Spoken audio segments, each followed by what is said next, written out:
From the Revised Standard Version of the Bible I received when I was in Sunday school.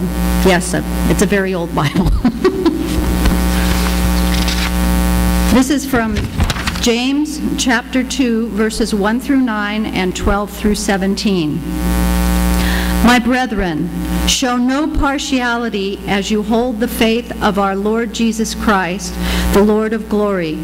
For if a man with gold rings and in fine clothing comes into your assembly, and a poor man in shabby clothing also comes in, and you pay attention to the one who wears the fine clothing and say, "Have a seat here, please," while you say to the poor man, "Stand there," or "Sit at my feet," have you not made distinctions among yourselves and become judges with evil thoughts?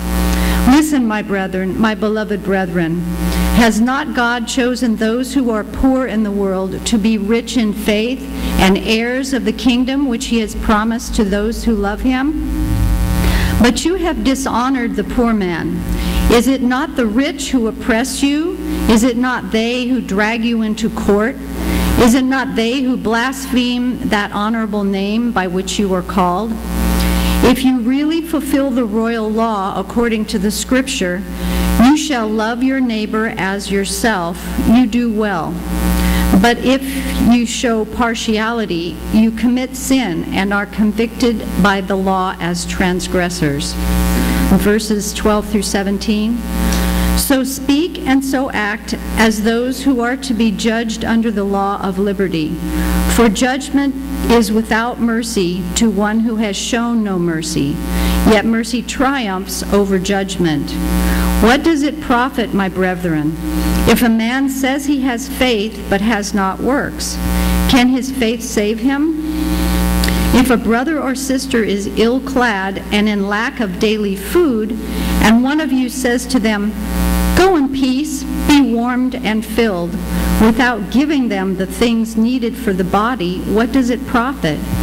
So faith by itself, if it has no works, is dead. This is the word of the Lord.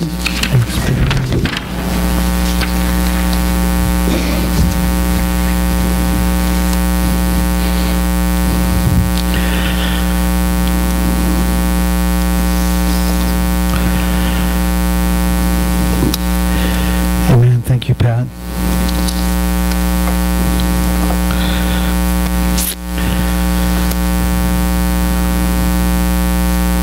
I've got one more passage to read as we move into the sermon. It's from Proverbs 31, just verses 8 and 9.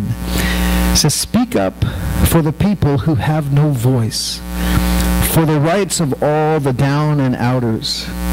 Speak out for justice. Stand up for the poor and the destitute." Amen. So this is the last week I will preach before I go off to seminary in Chicago this summer. I'll be gone for 3 Sundays, and we have some great preachers coming to fill the pulpit. Typically when I'm gone, I like to have people who are bad preachers preach, generate a little, sympathy for my sermon events. But Reverend David Hill, a retired minister from Lodi, will be here next Sunday, and you will not want to miss it. He is a great and gifted speaker, so just as that. But this is the last week I go off, and this is the last summer I go away, so from here on out, after this summer, you'll have to put up with me for the whole summer, and you will be missing the times when Pastor Craig was gone. Oh, could it be like it was, you will say. And I won't be a doctor yet. I still have to do some med school. This week has given me pause because for the last 2 years, the week I was going to go away to school, extraordinary evil struck our nation. In 2015, on June 17th, just the week I was going to leave, a 21-year-old white supremacist named Dylan Roof attended a Bible study at the Emmanuel African Methodist Episcopal Church in downtown Charleston, South Carolina. You all remember that, I'm sure. Roof was well received by the friendly group of believers who had no idea that he had come to kill them. His hope was to start a race war, and he failed. But 9 brothers and sisters in Christ died that day in a brutal display of inhumanity, and our country was shocked. In fact, the southern states, many of them were not just broken but penitent, as Civil War era symbols of oppression came off of state houses and courthouses and the like.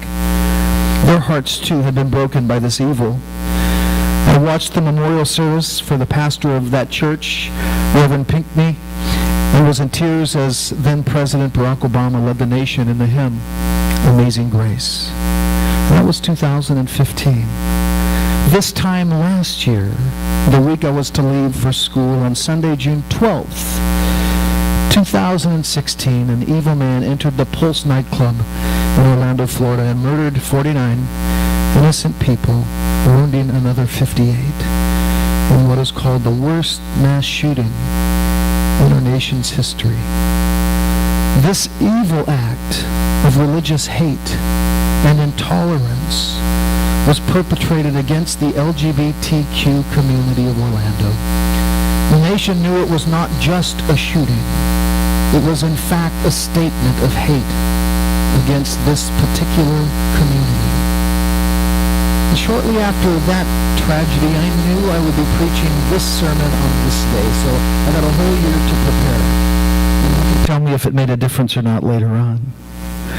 But I've been mulling over this for the most part of a year, and I felt led to just put a simple picture and a short bio each week in our worship bulletin for this last year of someone who was taken, just to remind us to pray for the families, remind us to pray for the friends, and for those who lost someone that they love. And this morning is the last one that you will see.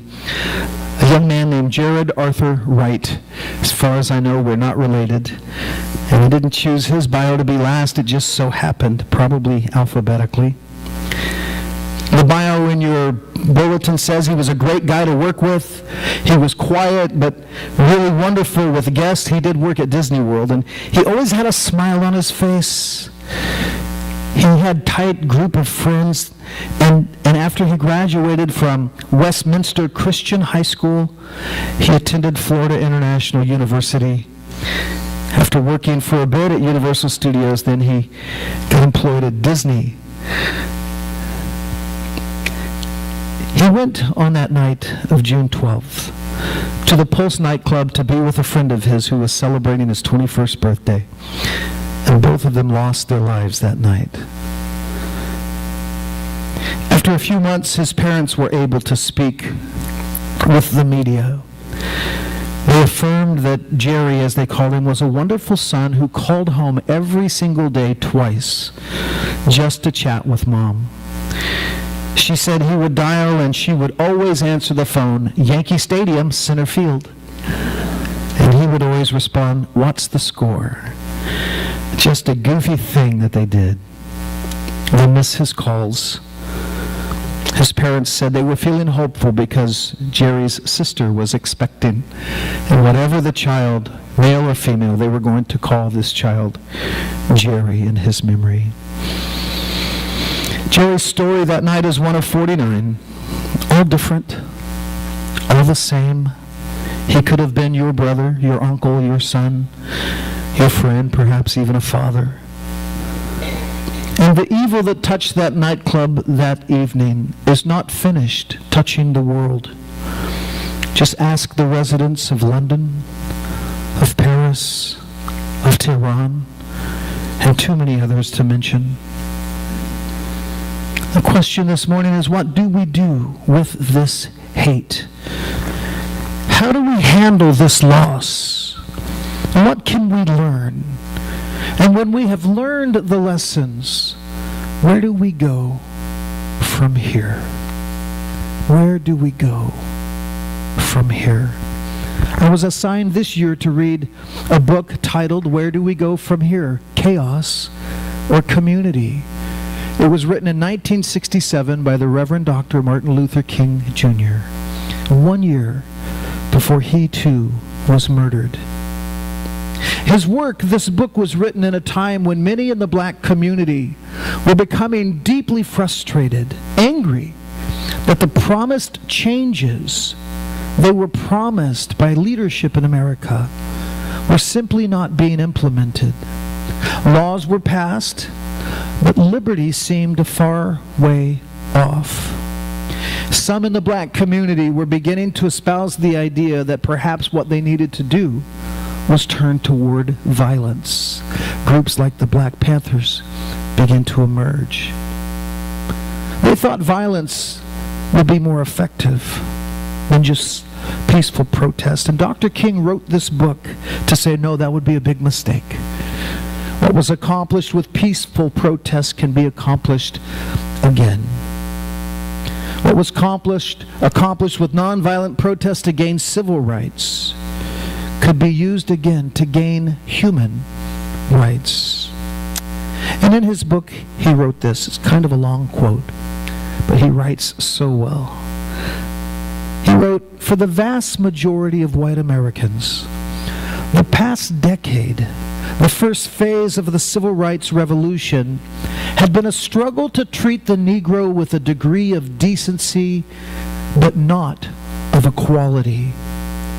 White America was ready to demand that the Negro should be spared the lash of brutality and coarse degradation, but it had never been truly committed to helping him out of poverty, exploitation, and all forms of discrimination. The outraged white citizen had been sincere when he snatched the whips from the Southern sheriffs and forbade them more cruelties. But when this was to a degree accomplished, the emotions that had momentarily inflamed had melted away, and white Americans left the Negro on the ground and in devastating numbers walked off with the aggressor. It appeared that the white segregationist and the ordinary white citizen had more in common with one another than either had with the Negro. When Negroes looked for the second phase, the realization of equality, they found that many of their white allies had quietly disappeared. The Negroes of America had taken the president, the press, and the pulpit at their word when they had spoken broad terms of freedom and justice. But the absence of brutality and unregenerate evil is not the presence of justice. To stay murder, he writes, is not the same thing as to ordain brotherhood.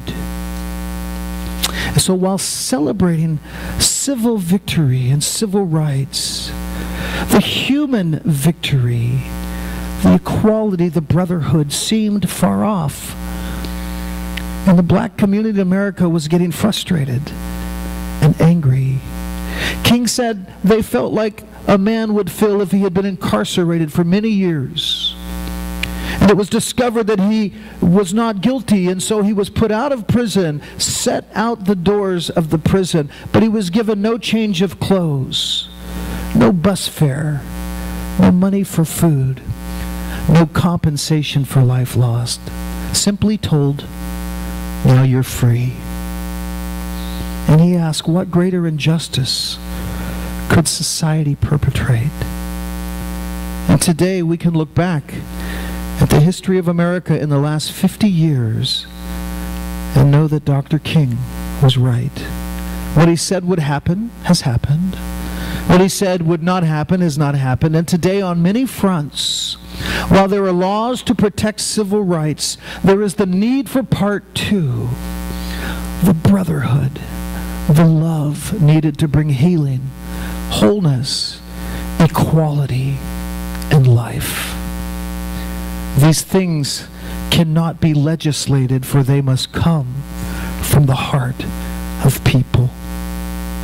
And this is why he wrote the book I just finished reading, to ask the question, where do we go from here? Well, he knew there was only one road, really, for us all to travel, and that was the road of Christ. The teachings of Christ that all people are brothers and sisters, that we ought to love our neighbors. His answer, where do we go? we follow Jesus Christ. From the murders in the Charleston church to the atrocity of Orlando, how do we shake off the evil of hating the ones who are not like us, of hating the other? How can we move from hate and destruction to love and peace? Where do we go from here? Speaking at a candlelight vigil for the victims of the shooting at the gay nightclub in Orlando, Republican Utah Lieutenant Governor Spencer Cox apologized for the way he had previously treated the gay people in his life that he had known. He gave a very heartfelt speech where he said most of his life growing up in a small community, he knew there were people in school, grade school, high school, that were different. And instead of loving them, he mistreated them. And he realized on the night of that shooting that he had a lot to learn. He had change that needed to come. And so, with the state of Utah and the nation watching, the lieutenant governor made a formal apology. But he said what really bothered him the most was two questions that we needed to ask ourselves. And I quote, "There has been something about this tragedy that has very much troubled me. I believe there is a question, two questions actually, that each of us needs to ask ourselves deep in our hearts." And I am now speaking, he says, to the straight community. How did you feel when you heard that 49 people had been gunned down by a self-proclaimed terrorist? How did you feel? And he said the next question is the hard one. Did that feeling change when you found out the shooting was at a gay bar at 2 a.m. in the morning? And he makes the point. If that feeling changed, then we are doing something wrong. Lieutenant Governor joins Dr. King, Spencer Cox. He joins Dr. King by saying, ultimately, there is only one way for us to come together. We must truly learn to love one another. And he quotes Jesus and says, love your enemies. Bless those that curse you. Do good to them who hate you, and pray for those who use you. What our country needs more than ever, he says, and you can amen when I say this, is less politics and more kindness. If nothing else, he says, we can see here tonight that this tragedy can bring us closer together, but we must all resolve to love one another, to love our neighbor, and to love those who are not like us. So what Dr. King wrote in 1967, 50 years ago, is summarized by Lieutenant Governor Cox. The way forward is the way of Christ, the way of brotherhood, the way of love. So are we going to let the politicians and the legislators and the media define these issues, or are we going to personally wade in and begin to love those who are not like us?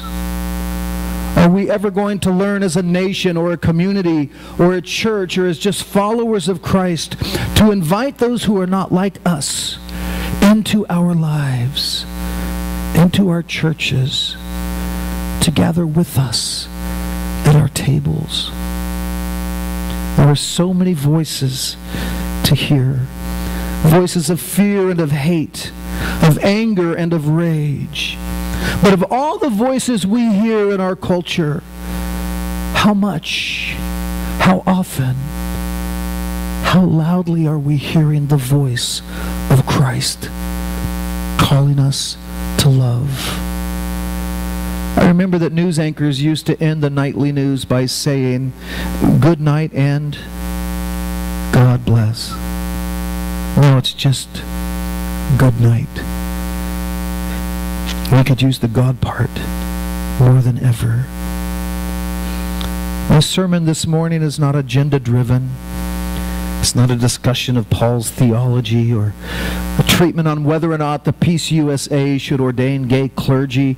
It is just a reminder that the church exists to love as Christ loved. It is a reminder that the church is the answer to the question, where do we go from here?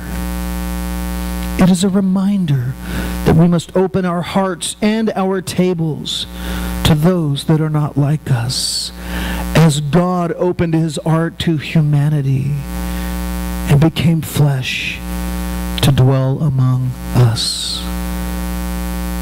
This sermon is a reminder that we are never called by Christ to pick and choose who is worthy of God's grace, who is worthy of inclusion, who is worthy of our love, that we are to throw open the doors and welcome everyone without regard to race, without regard to religion or creed or sexual preference. We are to love all. This sermon is a call to go that next step, the way of Christ, the way of love. And so, like the civil rights movement, so too the movement for gay rights has been addressed in the courts. Legislation has been enacted against injustice and toward equality. Yet the hearts of people still are at issue and need to change. The heart must rise to the task, and the heart is the domain of Christ. Love must reign where laws fall short. Dr. King channels the Apostle James when he writes these words, "Let us be dissatisfied until America will no longer have a high blood pressure of creeds and an anemia of deeds. Let us be dissatisfied until that day when no one will shout white power, when no one will shout black power, but everyone will talk about God's power." Boy, he writes really well. I could preach his stuff all day. Faith, after all, you have recently heard, without loving deeds is worth nothing. Now, in closing, and that's a bit of a tease because I'm not done yet, but let me just say my last point. In Greek mythology, there were beautiful creatures called sirens who sang irresistible songs to sailors passing by their islands and lured these sailors into the rocks into certain death. And some of the myth, the sirens then ate the sailors, but hey. Anyway, in Homer's Odyssey, it tells the story of how Odysseus and his sailors passed by the land of the sirens. And Odysseus was brilliant enough to know that they too would fall prey to the beautiful song of the sirens. And so he had his men fill their ears with beeswax.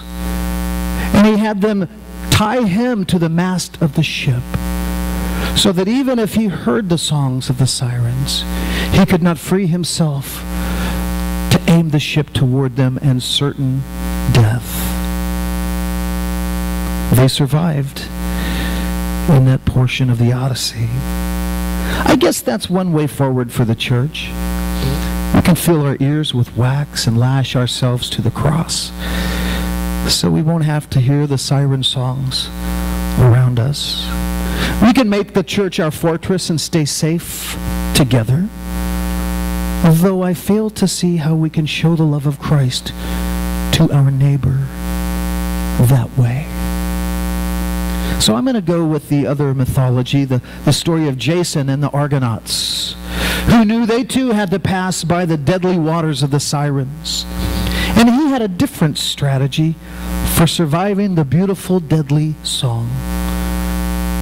Jason took Orpheus along for the voyage. Orpheus was the greatest musician and poet and singer the world had ever known. Jason's strategy was simple and beautiful.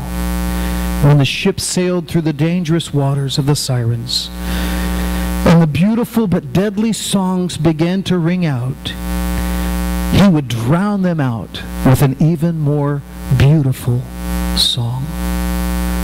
And so it was that Orpheus sang his beautiful song loudly and atop the sounds of the sirens, and the sailors survived.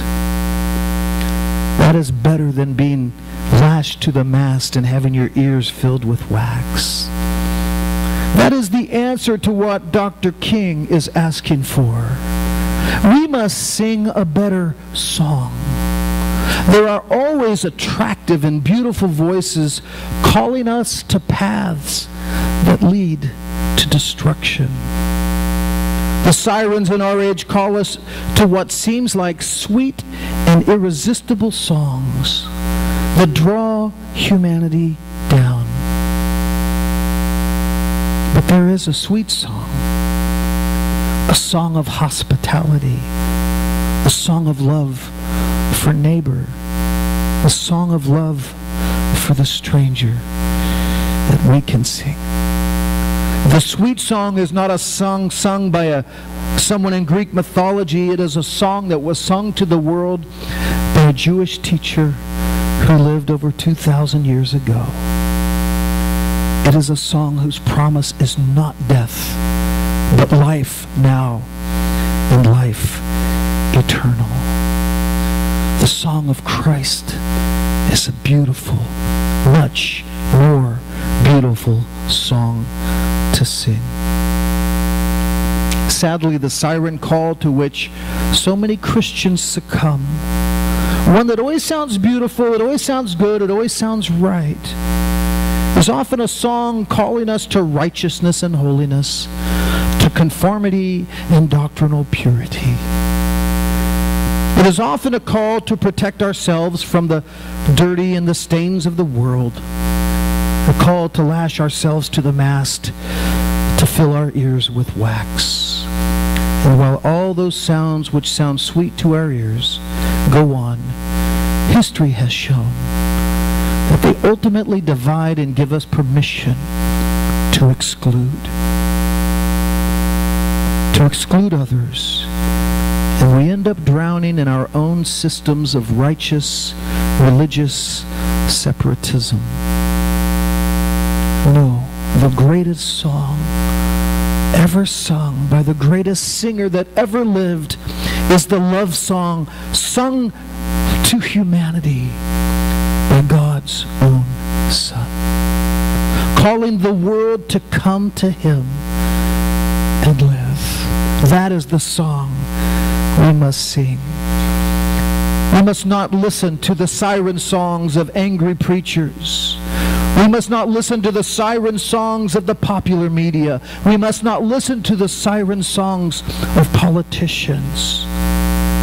We must not listen to the siren songs, the beautiful voices that tell us generation after generation that our group is better than their group, that we are more lovely, we are chosen, we are more graced by God because we are white, because we are straight, because we are wealthy, because we are American, or because we are Christian. The sirens still know how to appeal to our pride and our arrogance with those beautiful songs, but they lead still to death. We must sing a better song, the song of Christ that will drown out the lie that brings death. Who will sing it? Who will sing the song taught to us by Christ? A song that has lyrics like love your neighbor, love your enemy, bless and curse not. The song that has many verses but one chorus, which we can all quote. For God so loved the world, He gave His Son. We can never propose to sing the song of Christ and separate out some subgroup of humanity, point our finger at them and say, but not them. When we do that, we're singing the wrong song. So, really in closing, where do we go from here? We go where Jesus said to go. We go to love. Where do we go from here? We go where James told us to go. We go to real, actual love that has deeds attached to it. Where do we go from here? We go where Dr. King has begged us to go.